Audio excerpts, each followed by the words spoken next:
High, আসসালামু আলাইকুম। আমরা এখন মক্কার উদ্দেশ্যে রওনা হইতাছি। আপনারা সাথে থাকবেন, ইনশাআল্লাহ আপনাদেরকে কাবা করে দেবো, ইব্রাহিম আলাইহিস সালামের পায়ের ছাপও দেখাবো।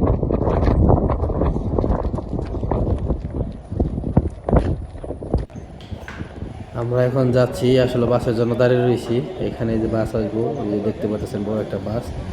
এই বাস দিয়ে আমরা যাব মক্কা। এখানে শত শত লোক অপেক্ষা করতেছে। আসলে মক্কাটা যাওয়া হচ্ছে যে ফাউন্ডেশনের পক্ষ থেকে, প্রতি বছর রমজান মাসে ফাউন্ডেশন থেকে অনেক লোক পাঠায়, কোনো টাকা পয়সা লাগে না। যাই হোক, এখন আমরা সবাই গাড়িতে বসে গেছি। এখন দেখেন সবাই অপেক্ষা করতেছে বাস ছাড়ার জন্য। ফাইনালি আমরা আসলে মক্কা এসে বসছি। যে দেখেন, আপনাদেরকে দেখাইতেছি, এটা আসলে আমরা একদম মক্কা কাবার সামনে আছি।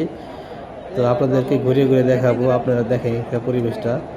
আমরা আসলে যে সময়টা পৌঁছেছি, এই সময়টা আসলে তারাবির সময় ছিল। এই যে দেখেন তারাবির নামাজ পড়তেছে। তো এশারের নামাজের জন্য কিছু সময় আসলে কাজ করার জন্য ছিল। আপনারা হয়তো মক্কার ইমাম দেখেন নাই, বা অনেকে হয়তো মক্কার ইমামের সাথে নামাজ পড়েন না।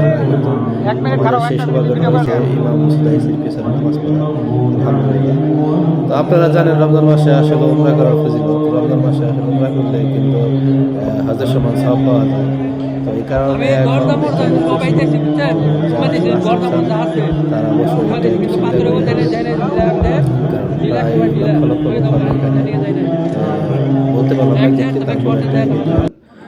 তো দেখেন আমরা একদম কাবার সামনে আসছি। গ্লাভসগুলো দেখেন, এগুলো স্বর্ণের প্রলেপ দ্বারা করা। আমি আসলে কনফার্ম না, তারপরেও আপনাদেরকে একটু জানানোর চেষ্টা করতেছি।